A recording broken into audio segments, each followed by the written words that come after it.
Jesucristo. Esta es la primera parte de este estudio que lo estoy dividiendo en tres partes. Antes del pecado, la ascensión, la deidad, nacimiento virginal y gracia de Dios.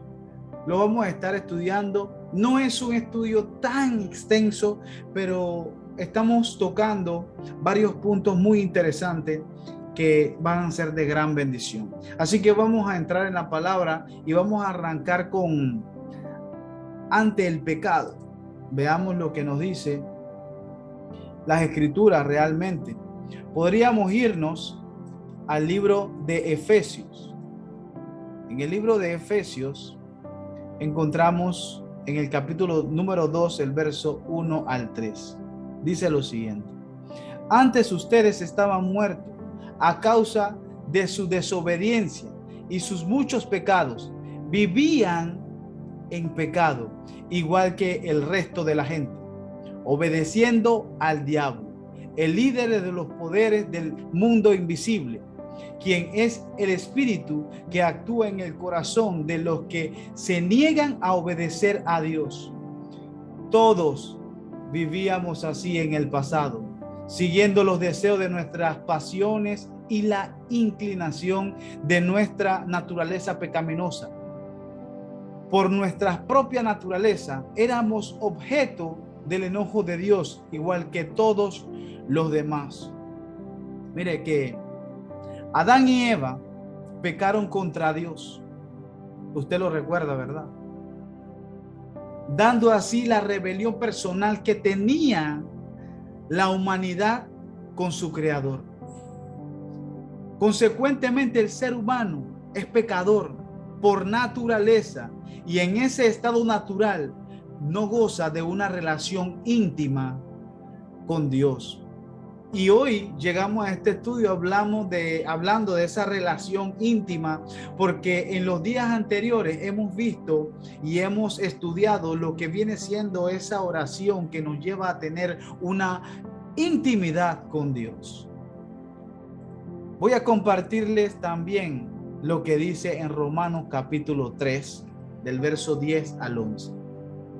Dice: no hay un solo justo, ni siquiera uno. Nadie es realmente sabio. Nadie busca a Dios. Wow, qué profundo, ¿eh? Porque todos somos pecadores y nadie está exento de serlo. El ser humano es universalmente malvado, ¿usted sabía? Y es importante entender este punto porque allá afuera hay muchas personas que dicen ser buenos, pero realmente el ser humano universalmente es completamente malvado. No hay quien entienda, la palabra dice. El hombre incrédulo es incapaz de comprender la verdad de Dios o captar el estándar de justicia, de su justicia, de la justicia de Dios. En Primera de Juan encontramos lo siguiente. En Primera de Juan capítulo 1, verso 9. Pero si confesamos nuestros pecados a Dios, Él es fiel y justo para perdonarnos nuestros pecados y limpiarnos de toda maldad. Ya hemos tomado la decisión de arrepentirnos de nuestros propios pecados e ir a la presencia de Dios y confesarlo y decir: yo soy culpable. Porque cuando admitimos que somos pecadores, el Señor nos perdona. La confesión continua del pecado es una indicación de salvación genuina y es algo que nosotros tenemos que entender y que debemos ver en este momento. El término confesar significa decir lo mismo que Dios dice sobre el pecado. La confesión caracteriza a los cristianos genuinos y Dios los limpia de una forma continua. Yo tengo que entender que cada vez que yo confieso de que soy un pecador, Dios me está limpiando de todo tipo de impureza que puedo yo estar viviendo en este momento. Quiero pasar al siguiente punto, que es ascensión. Cuando hablamos de ascensión, encontramos que en Lucas capítulo 24, versos 50 al 51, nos dice lo siguiente. Entonces Jesús los llevó a Betania, levantó sus manos al cielo y los bendijo. Mientras los bendecía, los dejó y fue levantado al cielo. Escuche, Jesús ascendió físicamente al cielo. Es decir, de una manera visible. Ellos lo pudieron ver, ellos lo pudieron vivir, porque antes aquel Jesús resucitado se apartaba de ellos y solamente desaparecía. Como bien lo dice Lucas 24:31, de pronto se les abrieron los ojos y lo reconocieron, y en ese instante Jesús desapareció. Pero también en Juan capítulo 16, verso 7, nos dice, en realidad, escuchen, en realidad es mejor para ustedes que me vaya, porque si no me fuera, el abogado defensor no vendría. En cambio, si me voy, entonces se los enviaré a ustedes. En este momento Jesús nos está dando una promesa de que nos va a enviar al Espíritu Santo. Jesús ascendió al cielo y dejó al Espíritu Santo con nosotros para que nos guíe, acompañe y que también nos consuele. Escuche esto, para que nos guíe, para que nos acompañe y para que nos consuele. Es incredulidad yo decir que estoy solo. Es incredulidad que decir que Dios no me está escuchando. ¿Sabe por qué? Porque ya el Espíritu Santo está contigo. Pero muchas veces vivir en el pecado no me permite a mí sentir la presencia de Dios. Jesús reitera la promesa de enviar al Espíritu Santo para consolar a los discípulos. En Juan 15, 26, 27. Amén. Pero cuando venga el Consolador, a quien yo os enviaré del Padre, el Espíritu de verdad, el cual procede del Padre, Él dará testimonio acerca de mí. Y vosotros daréis testimonio también, porque habéis estado conmigo desde el principio. Amén. Amén. Amén. Desde el principio ha estado. Pero quiero recordar algo que aquí es muy importante. Primero, Jesús enfatizó su poder para dar vida. Escuche, primero Jesús enfatizó su poder para dar vida. Y eso quiero que me acompañe a Juan capítulo 7, del 37 al 39. El último día del festival, el más importante, Jesús se puso de pie y gritó a la multitud: todo el que tenga sed puede venir a mí. Todo el que crea en mí puede venir y beber. Vuestras escrituras declaran: de su corazón brotarán ríos de agua viva. Con la expresión agua viva se refería al Espíritu, el cual se le daría a todo el que creyera en él. Pero el Espíritu aún no había sido dado, porque Jesús todavía no había entrado en su gloria. Amén. Amén. Aquí está enfatizando su poder para dar vida. Vida en abundancia. Dice que Jesús decía que era el pan de vida, el agua de vida. Pero también luego resaltó su presencia que venía a morar en lo que vienen siendo los creyentes. Jesús estaba diciendo de que su presencia iba a morar entre nosotros. Vamos a irnos a Juan capítulo 14 del 16 al 17. Si a alguien le gustaría leer. Y yo rogaré al Padre y os dará otro Consolador para que esté con vosotros para siempre. El Espíritu de verdad, al cual el mundo no puede recibir, porque no le ve ni lo conoce, pero vosotros le conocéis, porque mora con vosotros y estará en vosotros. Amén. Mire esto, escuche esto, es importante. El mundo no puede recibirlo porque no lo busca. Recuerde que yo, para tener o entrar en la presencia de Dios, yo tengo que buscarlo. Dice que no, ni lo conocen, pero ustedes sí lo conocen, porque ahora Él vive con ustedes y puede estar en ustedes. Dice que también mencionó su ministerio de enseñanzas. Vamos ahí a Juan 14, 26, en ese mismo capítulo. Mas el Consolador, el Espíritu Santo, a quien el Padre enviará en mi nombre, Él os enseñará todas las cosas y os recordará todo lo que yo os he dicho. Amén. Amén. Importante este verso. ¿Y sabe por qué es importante? Que aquí dice, Él les enseñará. Escuche esto. Él les enseñará todo. ¿Quién les va a enseñar todo? Usted puede tener la palabra de Dios en su casa, pero si usted no tiene aceite para esa lámpara no va a iluminar su casa.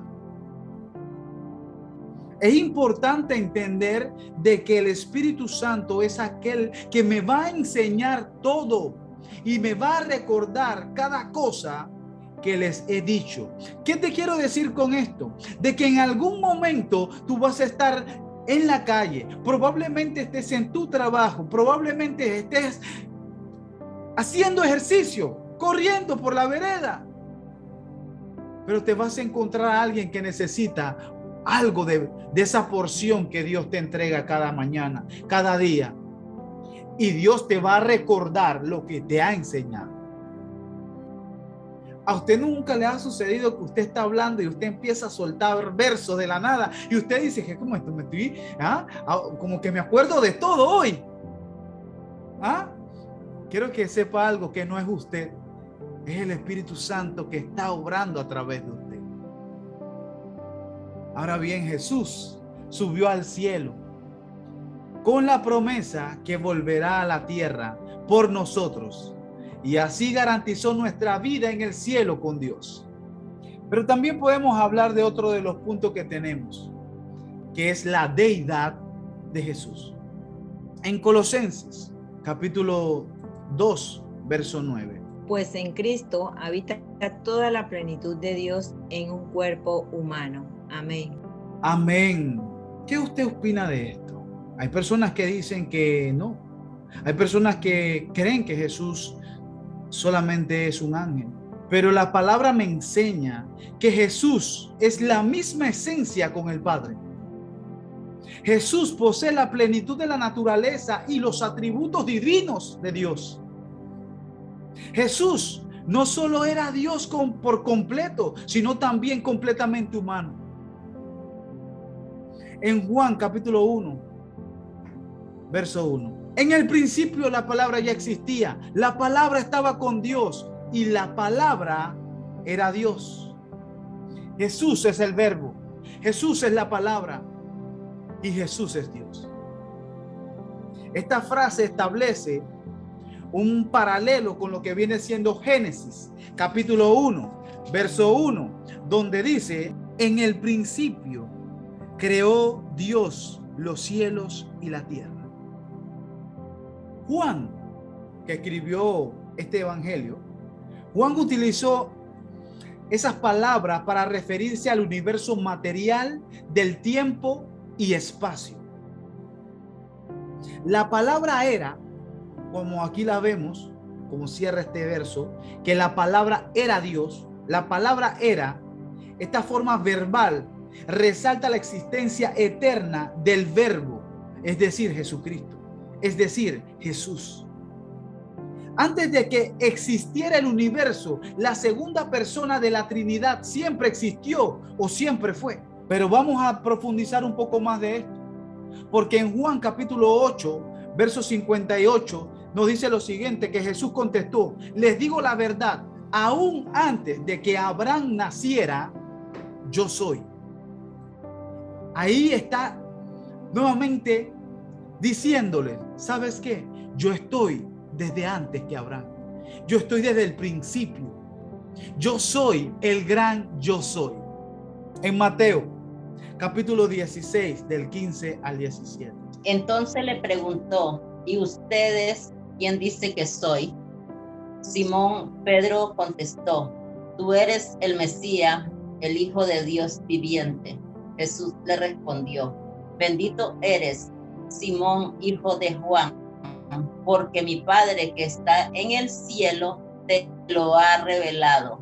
No lo aprendiste de ningún ser humano. Amén. Amén. Aquí está una revelación. ¿Ah? En otras escrituras, como la Reina Valera nos dice, no te lo reveló ni carne ni sangre. Pero veamos esto un poquito más profundo.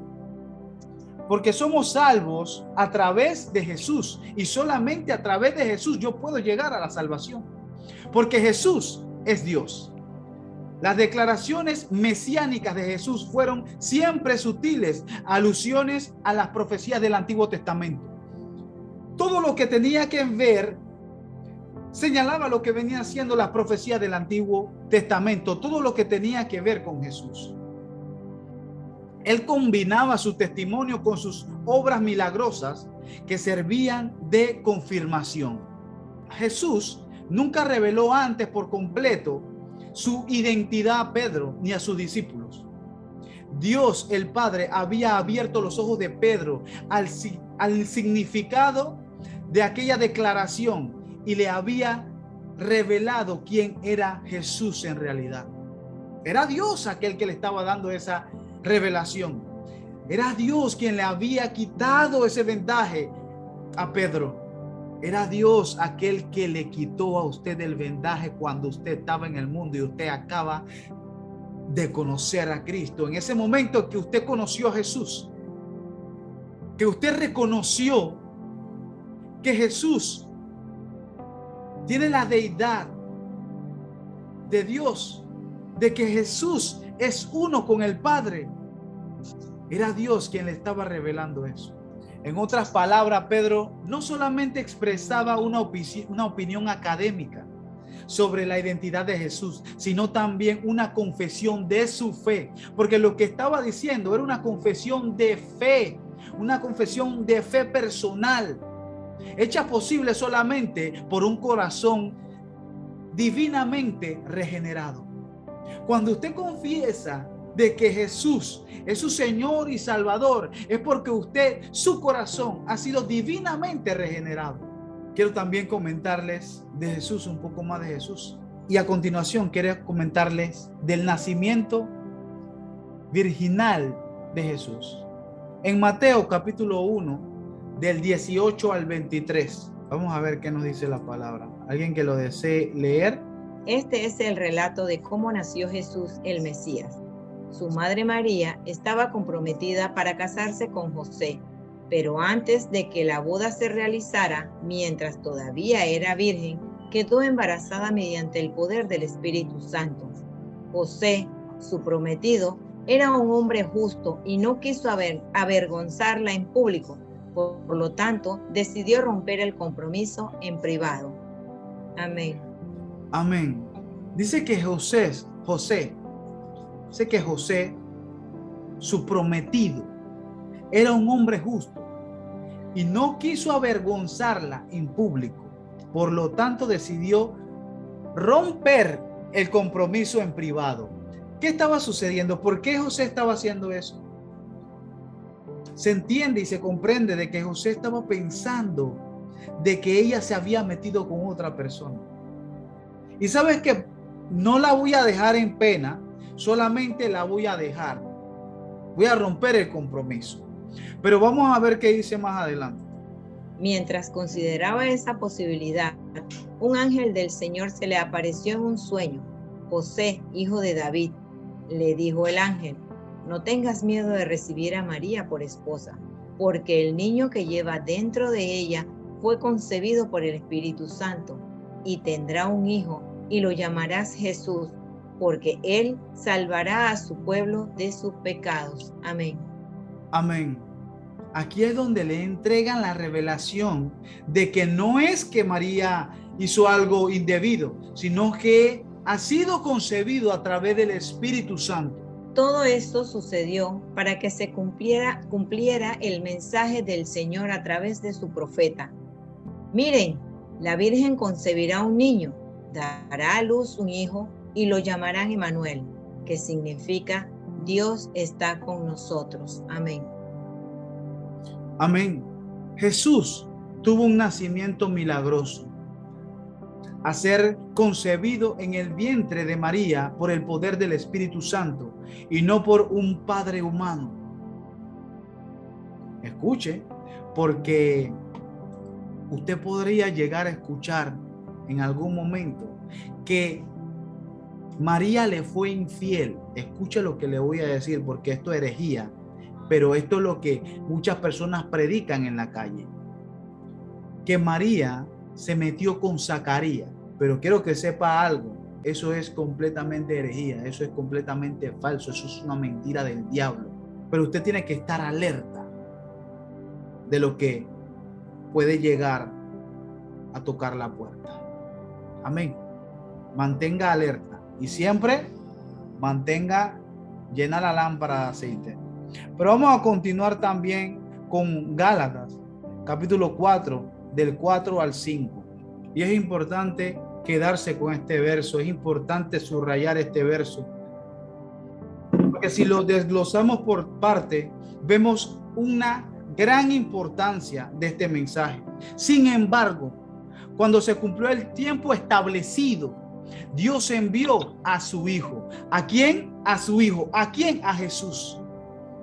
Nacido de una mujer y sujeto a la ley. Jesús estaba sujeto a la ley, porque Jesús no pecó. Dios lo envió para que comprara la libertad de los que éramos esclavos de la ley, porque todos hemos sido esclavos, pero esclavos del pecado. Y la ley está ahí ¿para qué? Para decirnos realmente que somos pecadores, a fin de poder adoptarnos como sus propios hijos. El sacrificio que hizo Jesús fue ¿para qué? Para el perdón de nuestros pecados y para que nosotros pudiéramos ser adoptados como hijos de Dios. Jesús nació perfecto. Y no simplemente perfecto, sino también recordemos que sin pecado, para ser el único libertador de almas. Jesús es el único que nos puede liberar de las artimañas del enemigo, de las cadenas del pecado, de las ataduras de la maldad, de los nudos del engaño. Romanos capítulo 5 del 12 al 15. Cuando Adán pecó, el pecado entró en el mundo. El pecado de Adán introdujo la muerte, de modo que la muerte se extendió a todos, porque todos pecaron. Es cierto, la gente ya pecaba, aún antes que se entregara la ley, pero no se le tomaba en cuenta como pecado, porque todavía no existía ninguna ley para violar. Sin embargo, desde los tiempos de Adán hasta los de Moisés, todos murieron, incluso los que no desobedecieron un mandamiento explícito de Dios como lo hizo Adán. Ahora bien, Adán es un símbolo, una representación de Cristo, quien aún tenía que venir, pero hay una gran diferencia entre el pecado de Adán y el regalo del favor inmerecido de Dios, pues el pecado de un solo hombre, Adán, trajo muerte a muchos, pero aún más grande es la gracia maravillosa de Dios y el regalo de su perdón para muchos por medio de otro hombre, Jesucristo. Amén. Amén. Muchas gracias, hermano. Sí, exactamente. Jesús vino a la tierra a llevar nuestros pecados, ¿ah? Y darnos una vida eterna. Y yo quiero que nosotros veamos lo profundo de la palabra de Dios. No verlo desde una perspectiva pasajera, tampoco literal. Veámoslo con la profundidad de nuestro espíritu. Permitamos que el Espíritu de Dios nos enseñe Tengamos ese corazón enseñable. No permitas que tu corazón se llene de orgullo, porque cuando te llenas de orgullo no podrás tener el entendimiento que proviene de Dios. Abre tu corazón. Cuando tú abres tu corazón es transformado y se transforma en un corazón enseñable para recibir las revelaciones que Dios tiene para ti. Dios hoy quiere enseñarte, quiere construir algo diferente. Quiere que seas tú construyendo sobre la roca, no sobre la arena. Hoy Dios quiere hacer algo diferente con tu vida. Dice la palabra, pero hay una gran diferencia entre el pecado de Adán y el regalo del favor inmerecido de Dios. Porque quiero que sepas algo, que es un regalo que no merecemos. Es un regalo que se te ha dado, que se nos ha dado, a pesar de que somos pecadores, a pesar de que no merecemos entrar en el reino de Dios. Porque quiero serle franco, quiero decirle la verdad, no merecemos entrar en el reino de Dios. Pero por su misericordia, por su regalo inmerecido, nosotros podemos entrar. No somos dignos, porque hemos corrompido el templo de Dios. Pero a través de su amor inagotable, a través de su gracia y de su perdón, nosotros tenemos acceso al trono de la gracia. Y solamente gracias a Jesucristo y gracias a lo que Él hizo en la cruz. Muchas personas quieren transformar a Dios en un objeto muy pequeño, en un objeto que se lo pueden meter en el bolsillo o guindárselo en el cuello. Pero Dios dice que llena toda la tierra. ¿Cómo lo puedo meter en un objeto tan pequeño? Pero Dios es aquel Dios que quiere habitar en tu corazón. Dios es aquel que quiere transformar tu vida. Ábrele las puertas. Hablemos de la gracia de Dios. Como bien lo mencionábamos, la gracia de Dios. Vamos a irnos a Efesios capítulo 2 del 8 al 9. Amén. Dios los salvó por su gracia cuando creyeron. Ustedes no tienen ningún mérito en eso. Es un regalo de Dios. La salvación no es un premio por las cosas buenas que hayamos hecho. Así que ninguno de nosotros puede jactarse de ser salvo. Amén. Amén. Amén. Gracias, mi hermano. Y es importante de que usted tome este verso y lo resalte en su Biblia. Y que no olvide esto que dice así: Dios los salvó por su gracia cuando creyeron. Cuando usted tomó la decisión de decir, yo creo en Jesucristo. Ustedes no tienen ningún mérito en eso. Nosotros no podemos decir de que yo me lo he ganado o decir de que yo tengo algún tipo de mérito de la salvación que ha venido de Dios. Dice que es un regalo de Dios. La salvación no es un premio por las cosas buenas que hayamos hecho en esta vida. Mire, yo puedo hacer todo. Yo puedo construir 100 iglesias el día de mañana. Pero ni con esas 100 iglesias yo puedo entrar al reino de los cielos sin reconocer primero de que fue por Cristo y por lo que Él hizo en la cruz. Así que ninguno de nosotros puede jactarse de ser salvo. Ay, es que ya yo estoy en la iglesia. Usted no es salvo porque usted está en la iglesia. Déjeme decirle, déjeme darle claridad.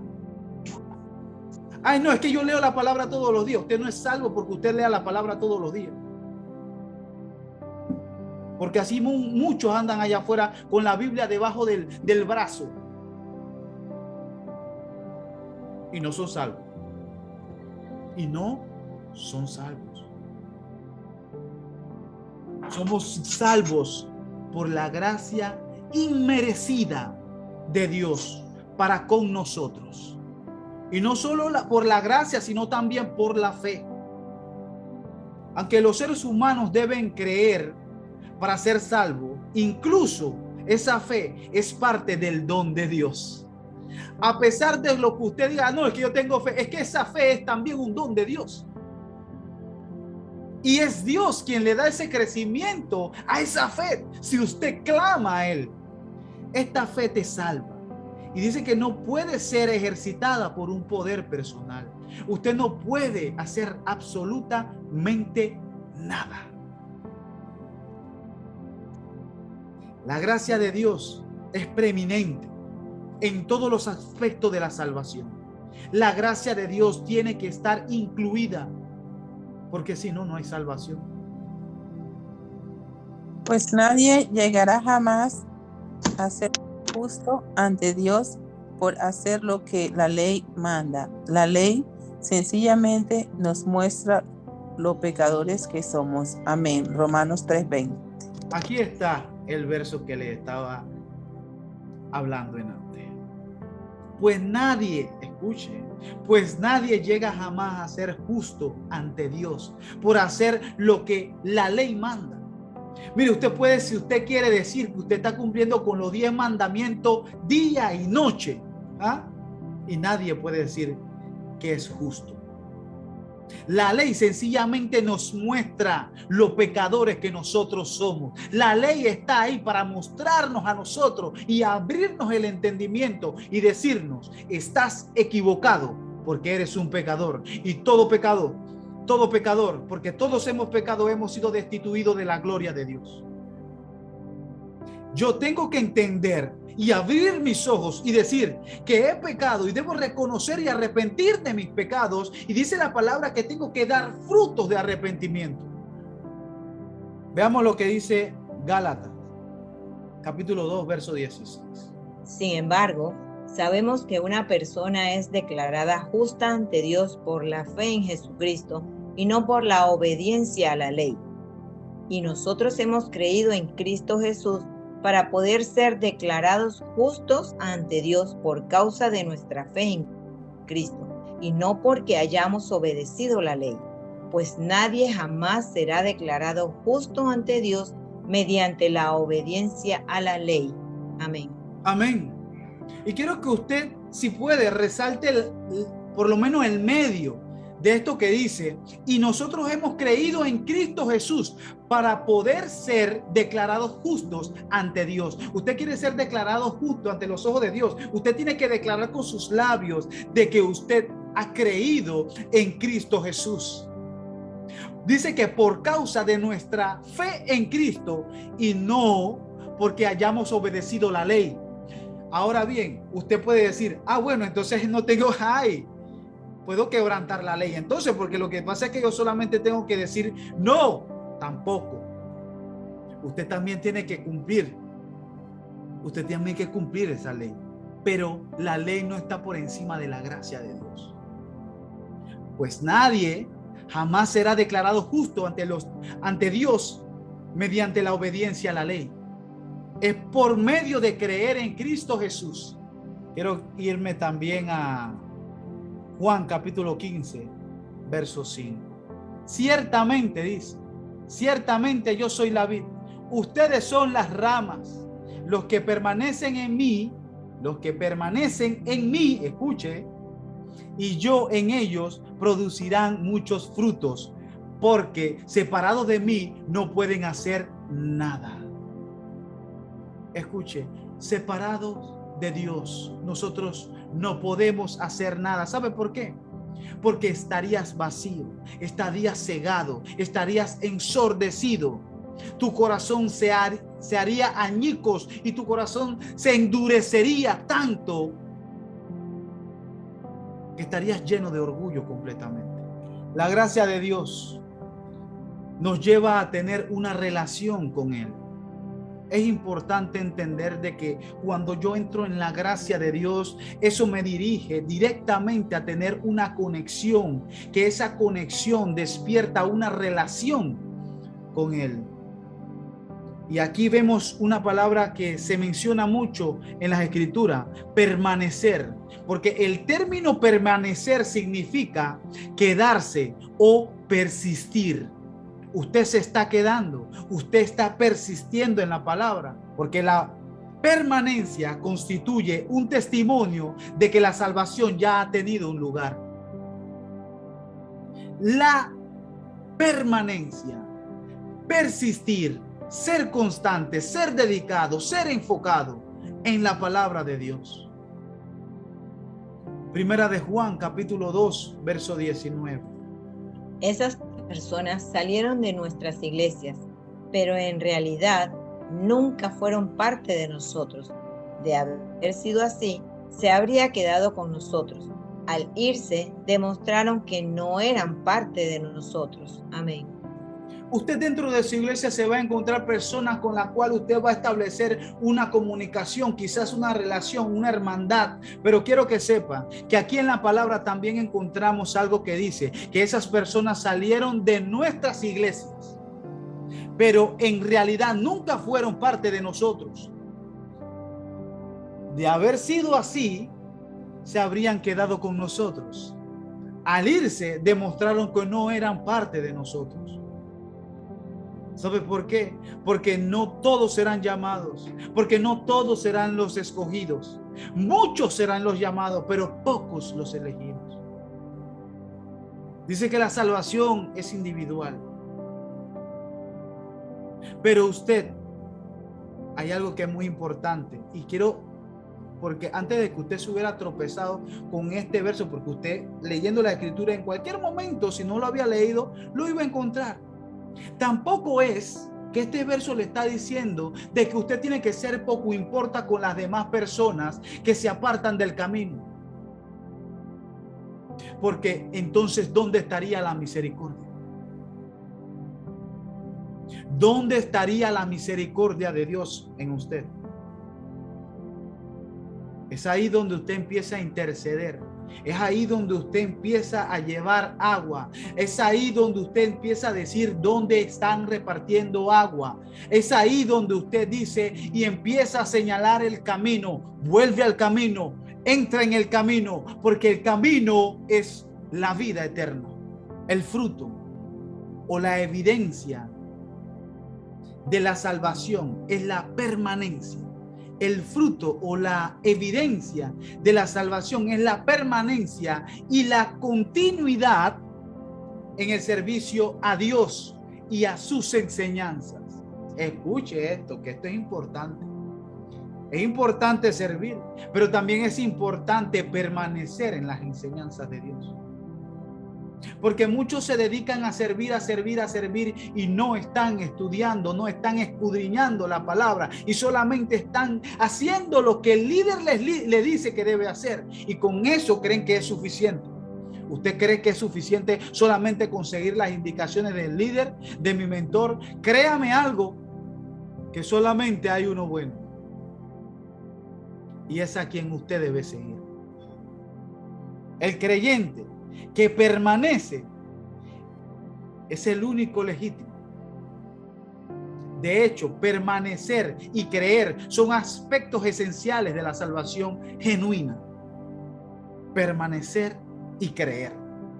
Creer en la palabra de Dios, permanecer en Cristo Jesús y en sus enseñanzas. Debo estudiar y escudriñar las palabras. Y cada vez que yo vaya a dar una explicación de la palabra de Dios, yo tengo que sustentar la palabra de Dios con la palabra de Dios. Porque la palabra de Dios se sustenta sola. Yo no necesito venir con consejos o con explicaciones terrenales o con enseñanzas de hombre. Yo tengo que hablar la palabra de Dios. Si usted escucha una prédica donde el hombre se está predicando a él y está predicando cosas terrenales y no está predicando la palabra de Dios y no todavía no ha sacado la Biblia, usted agarre sus muleles y váyase de ahí. Mateo 24:3. Pero el que se mantenga firme hasta el fin será salvo. Usted sabe dónde usted se tiene que permanecer firme. En las enseñanzas de Cristo, en la doctrina de Jesús, en su palabra. Ahí es donde usted tiene que permanecer firme. No es de que usted tiene que, yo paro firme, yo soy el gallito de pelea. No se trata de eso. Se trata de que usted tiene que permanecer en la humildad de Jesús. Usted tiene que permanecer firme en el amor, en el gozo, en la paciencia, en la bondad, en la benignidad, en la fe, en la templanza. Es ahí donde usted tiene que permanecer firme y que no se levante el viejo hombre, la vieja mujer que le encanta obrar a través de la carne. Tito, capítulo 3, del 3 al 7. Amén. En otro tiempo, nosotros también éramos necios y desobedientes. Fuimos engañados y nos convertimos en esclavos de toda clase de pasiones y placeres. Nuestra vida estaba llena de maldad y envidia y nos odiábamos unos a otros. Sin embargo, cuando Dios nuestro Salvador dio a conocer su bondad y amor, Él nos salvó, no por las acciones justas que nosotros habíamos hecho, sino por su misericordia. Nos lavó, quitando nuestros pecados, y nos dio un nuevo nacimiento y vida nueva por medio del Espíritu Santo. Él derramó su Espíritu sobre nosotros en abundancia por medio de Jesucristo nuestro Salvador. Por su gracia, Él nos hizo justos a sus ojos y nos dio la seguridad de que vamos a heredar la vida eterna. Amén. Lo creo. Amén. Amén y amén. ¿Cuántos se sienten identificados con este capítulo de Tito? Gloria a Dios si usted se siente identificado. ¿Sabe por qué? Porque si usted se siente identificado, usted ha sido transformado por la gracia y la gloria de Dios. Dice que en otros tiempos nosotros también éramos necios y desobedientes. ¿Cuántos fuimos necios? ¿Cuántos fuimos desobedientes? ¿Cuántos no quisimos escuchar la palabra? ¿Cuántos pausamos a las personas que nos venían con un tratado a entregarnos la palabra de Dios y nosotros lo echamos para atrás y lo rechazamos y le dijimos, alto, no quiero escuchar? Porque fuimos engañados, dice la palabra, y no convertimos en esclavos de toda clase de pasiones y placeres. Porque quiero que sepa algo, de lo que usted salió era de la esclavitud, de las pasiones y de los placeres. Aquí es donde usted dice amén y gracias, Señor. Y aquí es donde usted le da gracias a Dios. Porque nuestra vida estaba llena de maldad y de envidia, dice Tito. Tito nos está hablando lo que nosotros éramos realmente, porque nosotros venimos de allá, de la maldad y de la envidia, y nos odiábamos unos a otros. Usted no se acuerda. Sin embargo, dice Tito, sin embargo, dice Tito, cuando Dios nuestro Salvador dio a conocer su bondad y su amor, cuando Dios te dio a conocer su bondad y su amor, ahí es donde hubo una transformación. Ahí es donde ya tú querías dar abrazos en vez de jalarte de las greñas con el otro. Porque Él nos salvó. No por acciones justas, porque muchas veces nosotros podemos pensar, hey, no, aguanta, yo hice esto, yo hice aquello. No son por acciones justas que nosotros habíamos hecho, sino por su misericordia. Jesús fue a la cruz para que nosotros hoy pudiéramos estar aquí. Gracias a su misericordia, gracias a su perdón, gracias a Él, podemos decir que hoy somos libres del mundo del pecado. Dice que nos lavó, quitándonos nuestros pecados. Jesús nos lavó ¿con qué? Con su sangre preciosa. Dice que al lavarnos nos purifica, nos santifica, porque Él es santo y puro. Y nos dio un nuevo nacimiento y una vida nueva por medio del Espíritu Santo. Él derramó su Espíritu sobre nosotros en abundancia por medio de Jesucristo, nuestro Salvador. Wow. Hay que darle gracias a Dios por esto. Por más buenas obras, quiero que ustedes sepan, que por más buenas obras que hagamos en esta vida terrenal, nuestra naturaleza pecaminosa, escuche, nuestra naturaleza pecaminosa impide de que seamos nosotros salvos por nuestras propias fuerzas. Solo y solamente la infinita gracia de Dios nos permite relacionarnos con Él. Y quiero cerrar con este último verso que está en Romanos capítulo 9, verso 16. Por lo tanto, es Dios quien decide tener misericordia. Escuchen. Por lo tanto, es Dios quien decide tener misericordia. No depende de nuestros deseos ni de nuestros esfuerzos. Subraye eso. y que no se le olvide, que no depende de nosotros, porque no depende de nuestros deseos ni de nuestros esfuerzos. Cualquier esfuerzo que yo esté realizando para decir que yo puedo ser salvo es completamente una gran equivocación lo que estoy haciendo. Y quiero que sepa que las demás religiones se trata su salvación a través de obras, de buenas obras. Usted le puede preguntar a cualquier otra persona que no esté en el cristianismo que hacia dónde va. Probablemente dice que va a ir al cielo. ¿Y por qué? Porque es una buena persona, porque ayuda a los pobres, porque cubre las necesidades de aquellas personas que necesitan un apoyo. Pero realmente un verdadero cristiano es aquel que dice: yo soy pecador, yo he fallado ante Dios y reconozco que he sido destituido de la gloria de Dios, y que solamente por la misericordia y la gracia de mi Dios Padre único y poderoso, Cristo Jesús, que murió en la cruz por el perdón de mis pecados, yo puedo entrar al cielo.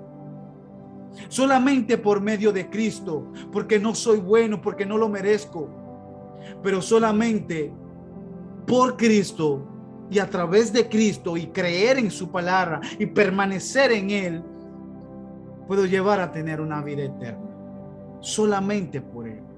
La misericordia de Dios para con nosotros no depende de nuestra voluntad ni de nuestras fuerzas. Depende solamente de Dios, su crecimiento, su entendimiento, y todas las cosas buenas que ustedes tienen proviene de Dios. Escuche, la salvación jamás puede iniciar por una decisión humana, porque hasta la fe, como bien lo dije anteriormente, es un don de Dios. La salvación no se gana. La salvación no se puede ganar por méritos del esfuerzo humano. Usted se puede considerar la Madre Teresa de Calcuta si usted quiere, pero adivine, se puede quedar en la película. Todo aquel que cree que esto no es así, hay que orar mucho por estas personas, porque estas personas no tienen el entendimiento. Y recordemos que el entendimiento proviene de Dios a través de su Santo Espíritu. Y cuando una persona no cree en esta revelación que ha sido dada por la palabra de Dios, es porque no conoce a Dios, es porque no ha tenido un encuentro sobrenatural con Dios y no ha tenido alguien que le predique el evangelio. También encontraremos aquellas personas que se le ha predicado el evangelio y han ignorado el evangelio y han decidido vivir en un mundo del pecado y aferrarse a la mentira, pero ya no es decisión de usted, porque esas personas han decidido pertenecer al mal y vivir en la maldad. No todos serán salvos, pero no somos quienes para decir quién va a ser salvo y quién va a ser condenado. Oremos por aquellos que lo necesitan. Intercedemos por aquellos que no conocen la palabra. Hablemos a aquellas personas que se han apartado porque han sido lastimados dentro de la iglesia. Porque hasta dentro de la iglesia las personas son lastimadas. Hay muchos que se van, se apartan del camino porque le fueron groseros, porque lo lastimaron, porque su fe era muy débil y vino alguien y jugó con sus sentimientos. Y esa persona, como no conocía realmente a Cristo, se apartó del evangelio. Por eso es que nosotros tenemos que predicar la verdad, porque la verdad os hará libre. Vamos a orar.